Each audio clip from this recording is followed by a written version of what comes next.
In the mid-20th century, a renowned American scientist, known for his contributions to aerospace engineering, became involved in occult practices that sought to alter the course of humanity. His experiments, carried out in collaboration with influential figures of the time, aimed to invoke an archetypal feminine entity associated with spiritual and technological transformations. These events, shrouded in mystery, coincided with the emergence of unexplained phenomena such as sightings of unidentified flying objects and the rise of cultural and religious movements. Documents related to these practices disappeared, fueling theories about a possible connection between the rituals and significant societal changes. Could it be that a contemporary public figure represents the materialization of this entity invoked decades ago? Welcome to another night where mysteries never sleep. I'm Midnight, and this is 7 Nights. Before we begin, I'd like to ask for your help. Like the video, leave a comment, and subscribe to the channel. It's just one click, but it makes a huge difference for YouTube to deliver the videos to more people, and so I can continue bringing this content to you. I'm counting on you. Let's get into the video.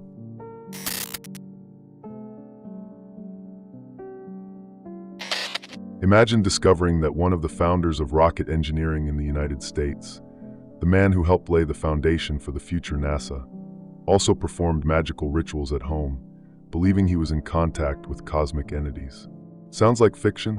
But this is the true story of Jack Parsons, a name virtually erased from school books, yet etched in the darkest corridors of science and the occult. Jack was not just a brilliant scientist.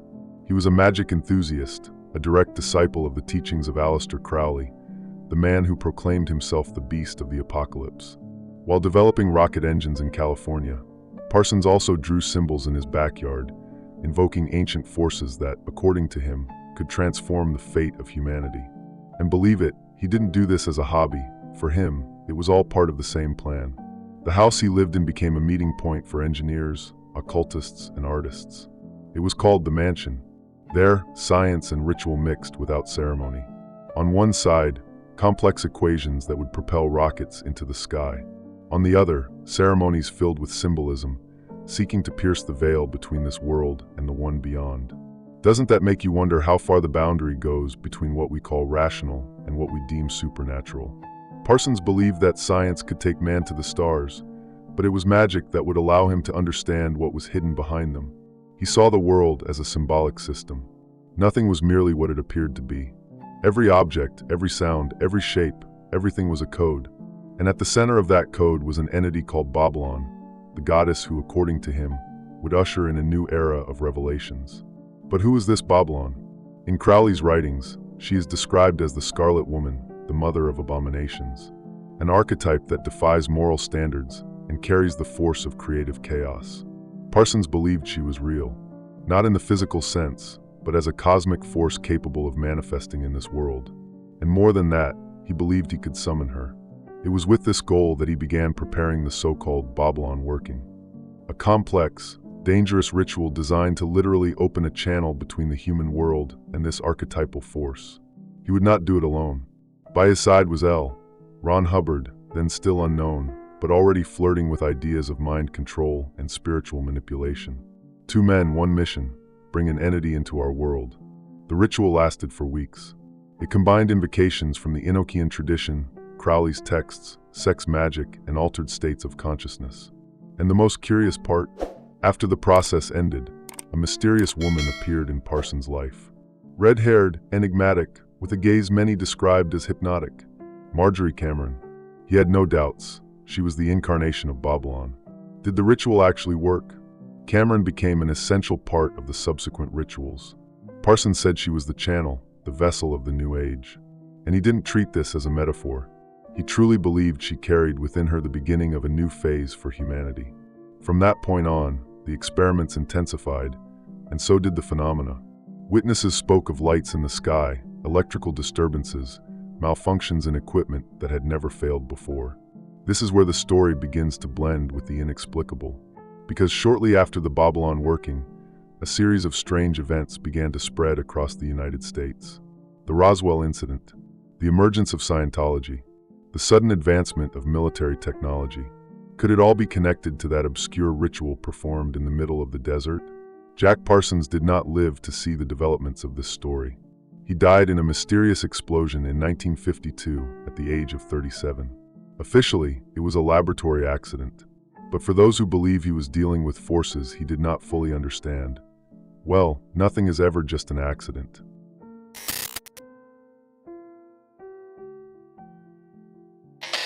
In January 1946, in the California desert, one of the most controversial and enigmatic magical operations of the century began. Named Babalon working, the ritual did not aim to banish entities or protect spaces, as many traditional occult procedures do. No, the purpose was different, to create a bridge between worlds. A clear and direct call to the goddess Babalon, so that she would manifest on Earth, not as an idea, but as an incarnated presence. Jack Parsons was not alone in this endeavor. At his side was Ron Hubbard, then a science fiction writer with mystical tendencies and expertise in hypnosis techniques.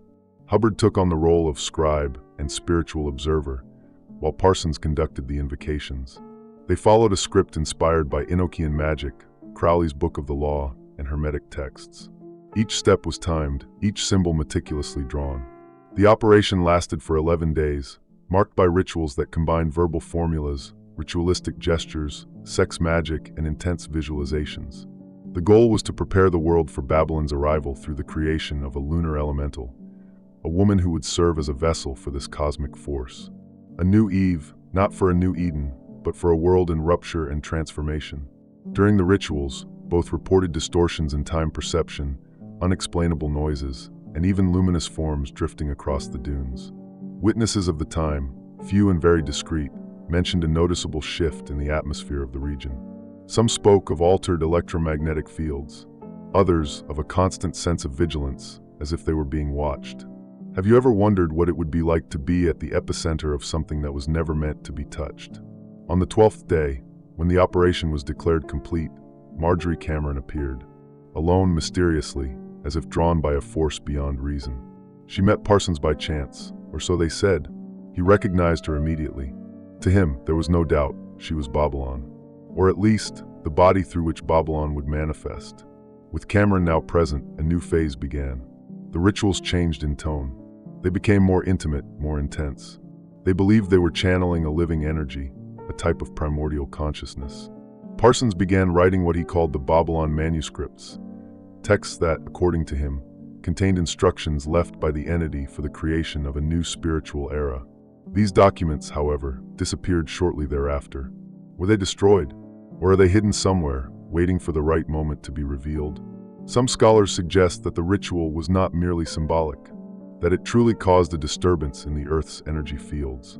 After all, soon after the Babalon working, the first widespread reports of UFO sightings began to emerge, culminating in the famous Roswell incident. Coincidence? Or consequence? There's also a bolder theory, that the ritual not only summoned an entity but opened something. A channel, a breach, something that allowed the entry of non-human consciousness or technologies. Remember, it was during this same period that the United States began experiencing accelerated advances in areas such as electronics, weaponry, and communication. Could it be that all of it was connected to an unusual source of knowledge? Parsons, until the end of his life, insisted that the ritual had worked. He said that Babalon was already among us, waiting for the moment to fully reveal herself. Hubbard, on the other hand, shortly thereafter abruptly distanced himself from the occult and founded Scientology, a religion that also speaks of entities, parallel universes, and the evolution of human consciousness. Did he take part of the knowledge obtained in the ritual in a different direction? What is certain, after the Babalon working, nothing was the same. Not for those involved, nor for the world. The seeds had been planted, but what exactly would they grow into?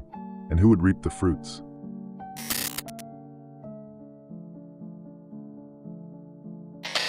Now pay close attention to this. Less than a year after the end of the Babalon working, the skies over the United States began to show signs that something had changed, and it wasn't a small change. In June 1947, pilot Kenneth Arnold reported seeing flying objects with movements that defied all known laws of physics. He described the objects as saucers skipping over water, and that's exactly when the term flying saucers was born. Coincidence with the invocation ritual Jack Parsons had conducted months earlier? or a direct echo of that opening. Just a few weeks later, in Roswell, New Mexico, an unknown object crashed on a farm. The Air Force arrived first. At first, they said it was a flying disc. Then they changed the story. It was just a weather balloon. But why such a quick and drastic change? What kind of pressure would make the military alter a statement that had already been made official? This is where the theory gains traction. Defenders of the connection to the Babalon working claim that the ritual did not merely invoke an archetypal entity, but triggered a rupture in reality, a breach. And what passed through that breach may not have been symbolic at all. Could this have been the true trigger for the modern era of UFO contact? After that, UFO reports spread across the country like wildfire. Lights appearing out of nowhere, impossible aerial maneuvers, unexplainable noises in the sky. And the most curious part, electronic equipment would fail precisely when these phenomena occurred. Do you really think that's just coincidence? The government quickly realized this couldn't be treated as mere mass hysteria. And that's when projects like Blue Book emerged, beginning to catalog thousands of cases across American territory. Some documents from these projects, now declassified, mention electromagnetic distortions, lost time, and sightings in desert areas. Areas like the ones where Parsons conducted his rituals. Does that sound normal to you? Now imagine this. What if what we call UFOs isn't something from another planet, but from another dimension? Something that doesn't travel through space, but rather crosses layers of reality. This idea appears in many ancient traditions, including the same ones that inspired Crowley and Parsons. Ancient texts speak of traveling entities that cross planes through open portals, and that chillingly matches what began to happen after the Babalon working. Jack Parsons said the ritual could have side effects. But did he have any idea of the magnitude of those effects? Because from that point on, it wasn't just the sky that changed. It was humanity's entire perception of the unknown. Suddenly, mystery became a matter of national security, and those who dared dig too deep ended up silenced. And there's one more detail that few people notice. Culture changed too. Movies, books, even music began to talk about visitors, invasions, contacts. But what if that wasn't just art? What if it was a subtle way to normalize the abnormal? To prepare the collective mind for something already underway, but beyond our direct perception? Was it all just a historical coincidence? Or did the world start spinning differently after that ritual in the desert?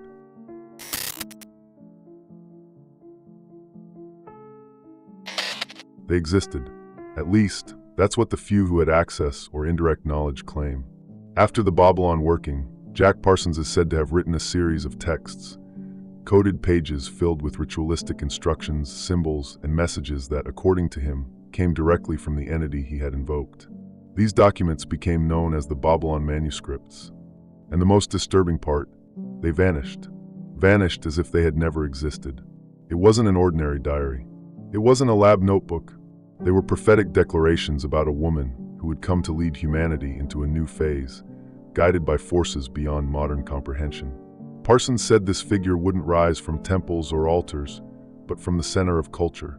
She would be seen, heard, adored, but no one would realize what she truly was. How do you hide the serpent in the garden? By making it look like a flower. Some scholars believe these manuscripts detailed a kind of spiritual activation. How to identify this scarlet woman? How to recognize the signs? What symbols would she leave in her language, her choices, the impact she would have on the world around her? This doesn't sound like cheap fiction. It sounds like planning. It sounds like symbolic engineering. The existence of these texts was mentioned by at least 3 different sources: close friends of Parsons, contemporary occultists from the OTO, and even defectors from Scientology, who claimed that Hubbard also kept copies or excerpts of the material. But none of them managed to present definitive proof. Only fragments, oral accounts, indirect references. The kind of clue that frustrates and entices even more. The content of the Babalon manuscripts wasn't just mystical. Parsons spoke of frequencies, collective response to symbolic stimuli, and instruments of consciousness transmission. Terms that today echo concepts from neuroscience, mass psychology, and of course, media manipulation. He believed this entity wouldn't control through violence, but through narrative, image, rhythm. Does that remind you of anything? And here's where it gets even more delicate. Many of the symbols described in these texts, according to those who read them, began to appear in films, album covers, celebrity outfits, and music videos in the following decades. Not just as aesthetics, but but as part of a secret grammar, known only to a few. Was all of this merely artistic coincidence or disguised liturgy? With Parsons' disappearance in 1952, the documents were allegedly retrieved by government agencies or by members of the OTO linked to interests less esoteric and more strategic. The mix of occultism and technological advancement had become too sensitive to be left loose. Why did so many people involved with this material meet tragic, sudden ends, or vanish from the radar? The idea that these manuscripts were used as the foundation for a global symbolic influence program no longer seems absurd when one observes the behavior of the masses over the last 70 years. Idols built out of nowhere, ideas going viral without clear explanation, trends that seem to emerge from the void or from somewhere much more structured. Modern theorists claim the Babalon manuscripts never disappeared. They're being kept in the hands of those who know exactly what they represent and who are waiting for the right moment to release the next step. But what would that next step be? And who would be ready for it? The answer might lie in the symbols that go unnoticed. Or perhaps in the voice of someone everyone hears, but no one truly listens to.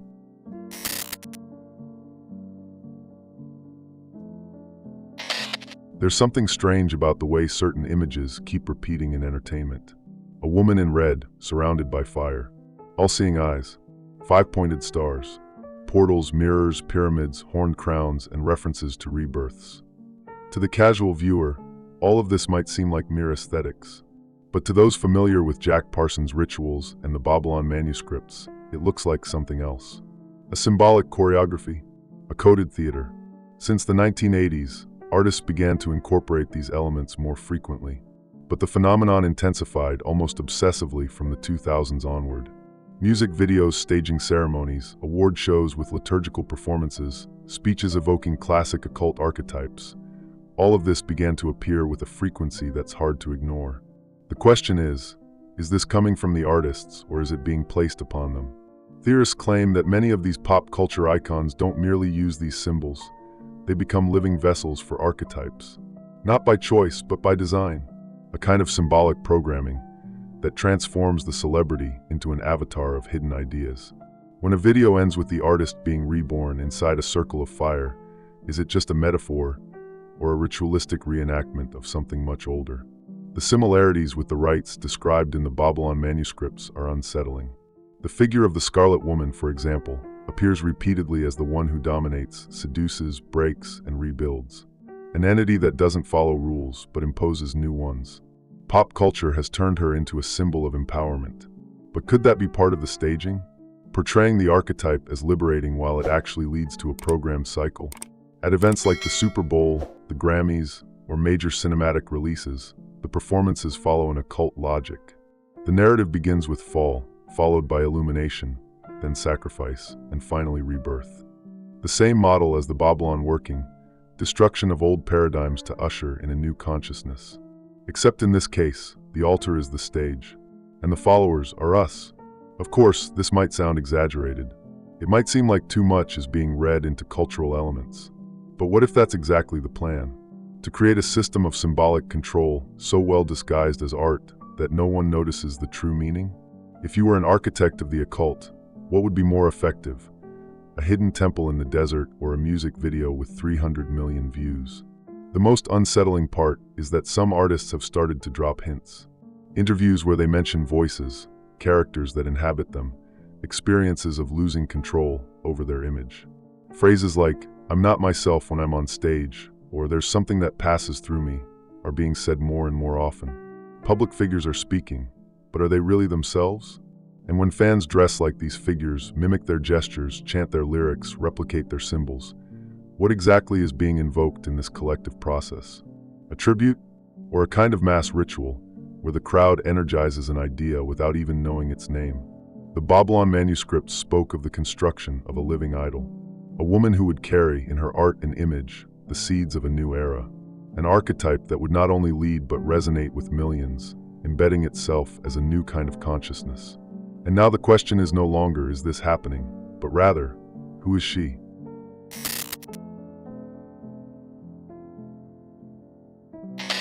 The cycle described by Jack Parsons predicted a culmination. After the rituals, the symbols, the manifestations, and the manuscripts, the central figure would emerge, Babalon incarnate. Not as a myth, but as a person. Not on a spiritual plane, but in popular culture. A living woman, charismatic, influential. The personification of the hidden archetype designed to emerge in times of upheaval, and all signs suggest that moment has already arrived. Theorists point out that this figure doesn't hide in forests or secret caves. She is exposed, celebrated, photographed, followed by millions. She may be on stages, on screens, at the most watched events on the planet. But instead of altars, her rituals are performed at award shows. Instead of temples, her words echo across social media. According to the most persistent accounts, this woman doesn't act as the conscious leader of a cult. She is a channel. She didn't choose the role, but the role chose her. The signs lie in her impact. The way she redefines norms, provokes extreme reactions, transforms culture through gestures, visuals, and ideas that resonate with ancient symbolism. Could the crowd be witnessing something far greater than it realizes? The clues are visual. They appear in costumes, gestures, set designs. Red is a symbol of transgression. Fire is purification. The crowns, the tears, the omnipresent eyes. In every performance, a ritualistic structure disguised as entertainment. It's not the form that's striking, it's the recurring pattern. And it follows the same script written decades ago in the lost manuscripts. Experts in symbolic language observe that the structures present in these figures' music videos and performances follow the traditional order of initiatory rites. Fall, symbolic death, revelation, rebirth. The same cycle described by Crowley. The same cycle invoked by Parsons. Coincidence? Or continuity? There are also curious backstage accounts. People close to these celebrities report sudden behavioral changes, loss of time awareness, and even repeated phrases, as if dictated by another voice. Something passes through me.